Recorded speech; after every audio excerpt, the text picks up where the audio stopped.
காஞ்சிபுரம் மக்களவை தொகுதியில் மொத்தமாக எடுக்கப்பட்ட சாம்பிள்களின் எண்ணிக்கை 4030. அதில் பிழைகள் உள்ளவைகளை நீக்கியது போக செல்லுபடியாகும் சாம்பிள்களின் எண்ணிக்கை 3107.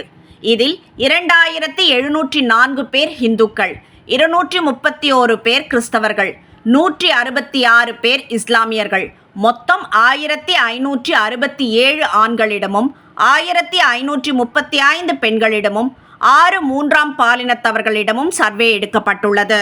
வயது வாரியாக 18 முதல் 19 வரை உள்ளவர்கள் 650, 20 முதல் 30 வரை உள்ளவர்கள் 731, 30 முதல் 50 வரை உள்ளவர்கள் 794, 50 வயதுக்கு மேற்பட்டோர் 932. இதில் படித்தவர்கள் 2342, ஓரளவு படித்தவர்கள் 759. ஜாதி வாரியாக பார்க்க வேண்டும் எனில் 944 வன்னியர்களிடமும் 664 பறையர்களிடமும் 388 முதலியார்களிடமும் 140 நாயுடுக்களிடமும் 131 கோனார் சமூகத்தினரிடமும் பிற சமூகத்தை சேர்ந்த 840 பேரிடமும் சர்வே எடுக்கப்பட்டுள்ளது.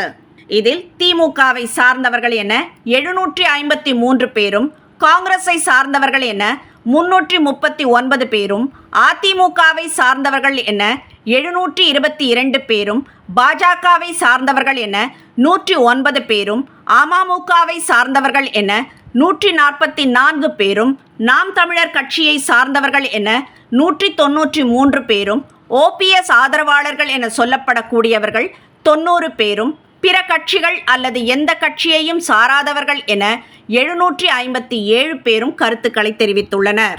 திமுக அரசின் 2.5 ஆண்டு கால செயல்பாடுகளை ஆதரித்து 26% பேரும், எதிர்த்து கிட்டத்தட்ட 60% பேரும் கருத்துக்களை தெரிவித்திருக்கிறார்கள்.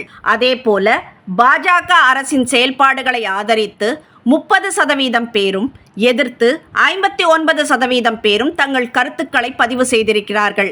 மத்திய பாஜக அரசு மாநில நலன் மீது அக்கறை கொண்டுள்ளது அல்லது ஓரளவு அக்கறை கொண்டுள்ளது என கிட்டத்தட்ட 32% மக்களும், அக்கறையே கொள்ளவில்லை என 57% மக்களும் கருத்து தெரிவித்துள்ளனர். அமைச்சர் உதயநிதியின் சனாதன தர்மம் தொடர்பான பேச்சு குறித்து நாங்கள் கேள்விப்பட்டதே இல்லை என 65% பேரும், ஏதோ கேள்விப்பட்டுள்ளோம் என 15% பேரும், ஆமாம் அது பற்றி தெரியும் என 5% பேரும் கருத்து கூறியிருக்கிறார்கள். அதே நேரம் சனாதன தர்மம் என்றால் என்னவென்றே தெரியாது என 60% மக்களும், ஓரளவு தெரியும் என 11% மக்களும், நன்கு தெரியும் என 2% மக்களும் கருத்து கூறியிருக்கிறார்கள். பாஜக கூட்டணியிலிருந்து அதிமுக விலகியது தொடர்பான கேள்விக்கு சரியான முடிவு என 59% மக்களும், அவசரப்பட்டு எடுக்கப்பட்ட முடிவு என 23% மக்களும், தவிர்த்திருக்கலாம் என 15% மக்களும் கருத்து கூறியுள்ளனர். அதே நேரம் மைனாரிட்டி சமூக வாக்குகளை குறிவைத்தே கூட்டணியை அதிமுக உடைத்ததாக சொல்லப்படுவது சரியா என்கிற கேள்விக்கு இல்லை என 51% மக்களும், சொல்ல முடியாது என 14% மக்களும், ஆமாம் என 31% மக்களும் கருத்து கூறியுள்ளனர். 99% வாக்குறுதிகளை முதல்வர் ஸ்டாலின் நிறைவேற்றிவிட்டதாக சொல்கிறாரே என்று கேட்டபோது 31% பேர் அவர் பொய் சொல்கிறார் என்றும், 25% பேர் திட்டங்களை பட்டியலிட சொல்லுங்கள் என்றும் சொல்ல, 28% பேர் அவர் சரியாகத்தான் சொல்கிறார் என்றும் கூறியிருக்கிறார்கள். அதேபோல மகளிர் இலவச திட்டங்கள் குறித்தான அமைச்சர்களின் விமர்சனங்கள் குறித்த கேள்விக்கு அமைச்சர்களை கட்டுப்படுத்த முதல்வர் தவறிவிட்டதாக 31% மக்களும், விமர்சனங்கள் தேவையற்றது என 21% மக்களும், நாங்கள் இலவசம் கேட்கவே இல்லை என 26% மக்களும் கருத்து கூறியுள்ளனர். முதல்வர் ஸ்டாலினின் செயல்பாடு குறித்த கேள்விக்கு சூப்பர் என 16%, சுமார் என 19%, மோசம் என 30%, படுமோசம் என 32% பேர் கருத்து கூறியுள்ள நிலையில், சட்ட ஒழுங்கு குறித்த கேள்விக்கு சூப்பர் என 16%, சுமார் என 17%, மோசம் என 41%, படுமோசம் என 21% பேர் கருத்து தெரிவித்துள்ளனர். காவேரி விவகாரத்தில் கர்நாடக அரசை நாடாமல் மத்திய அரசையும் உச்சநீதிமன்றத்தையும் தமிழக அரசு நாடியது தொடர்பான கேள்விக்கு விவசாயிகளை ஏமாற்றும் செயல் என 30% பேரும், இது திசை திருப்பும் முயற்சி என 21% பேரும், காங்கிரஸ் உடனான கூட்டணியை முறித்துக்கொள்ள வேண்டும் என 16% பேரும், சரியான முடிவுதான் என 27% பேரும் கருத்து கூறியுள்ளனர். அதேபோல மழை மற்றும் வெள்ள பாதிப்புகளை திமுக அரசு மோசமாக கையாண்டது என 30% பேரும், படுமோசமாக கையாண்டது என 31% பேரும், ஓரளவு சரியாக கையாண்டது என 17% பேரும், சரியாகவே கையாண்டது என 15% பேரும் கருத்து தெரிவித்துள்ளனர்.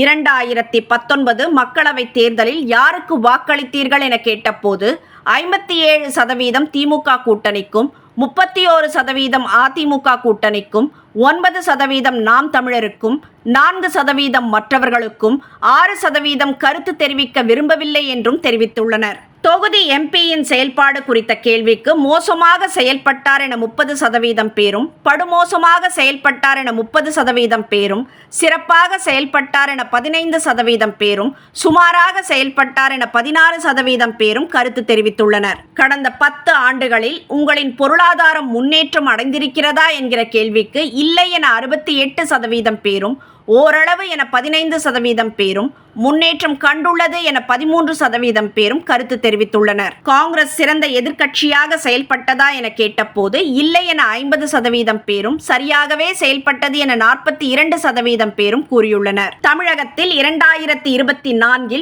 யார் வெற்றி பெறுவார்கள் என நினைக்கிறீர்கள் என்கிற கேள்விக்கு திமுக கூட்டணிக்கு 37%, அதிமுக கூட்டணிக்கு 31%, பாஜக கூட்டணிக்கு 11%, நாம் தமிழருக்கு 8%, மற்றவர்களுக்கு 7%, கருத்து இல்லை என 6% மக்கள் பதிலளித்துள்ளனர். இந்த தேர்தலில் யாருக்கு வாக்களிக்க நினைக்கிறீர்கள் என்கிற கேள்விக்கு திமுக கூட்டணிக்கு 36.29%, அதிமுக கூட்டணிக்கு 30.15%, பாஜக கூட்டணிக்கு 8.65%, நாம் தமிழருக்கு 6.29%, மற்றவர்களுக்கு 8.53%, கருத்து இல்லை என 10.09% பேர் தெரிவித்துள்ளனர். சட்டமன்ற வாரியாக பார்க்கும்போது செங்கல்பட்டு, உத்திரமேரூர் மற்றும் காஞ்சிபுரம் தொகுதிகளில் திமுகவும், திருப்போரூர், செய்யூர் மற்றும் மதுராந்தகம் தொகுதிகளில் அதிமுகவும் முன்னிலை வகிக்கின்றன. அதிமுகவுக்கு அதிகபட்சமாக மதுராந்தகத்தில் 158 பேரும், திமுகவுக்கு அதிகபட்சமாக உத்திரமேரூரில் 226 பேரும், பாஜகவுக்கு அதிகபட்சமாக காஞ்சிபுரத்தில் 62 பேரும், அமமுகவுக்கு அதிகபட்சமாக செய்யூரில் 35 பேரும், நாம் தமிழருக்கு அதிகபட்சமாக செங்கல்பட்டில் 52 பேரும், OPS தரப்புக்கு அதிகபட்சமாக செய்யூரில் 15 பேரும் ஆதரவு அளித்துள்ளனர். சட்டமன்ற வாரியான நிலையை வைத்து பார்க்கும்போது திமுக கூட்டணியை மொத்தமாக 1089 பேர் ஆதரித்துள்ளனர். இது 35.05% ஆகும். அதிமுக கூட்டணியை 893 பேர் ஆதரித்துள்ளனர். இது 28.74% ஆகும். பாஜகவை 232 பேர் ஆதரித்துள்ளனர். இது 7.47% ஆகும். அமமுகவை 169 பேர் ஆதரித்துள்ளனர். இது 5.44% ஆகும்.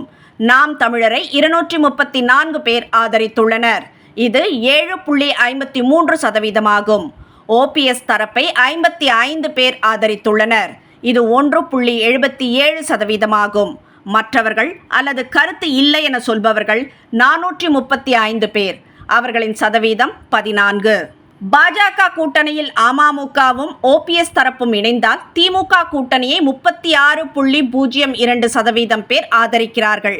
அதேபோல அதிமுக கூட்டணியை 30.67% பேரும், பாஜக, OPS மற்றும் அமமுக கூட்டணியை 10.52% பேரும், நாம் தமிழர் கட்சியை 7.89% பேரும் ஆதரிக்கிறார்கள். மற்றவர்கள் அல்லது கருத்து இல்லை என சொல்லக்கூடியவர்கள் 14.9% பேர்.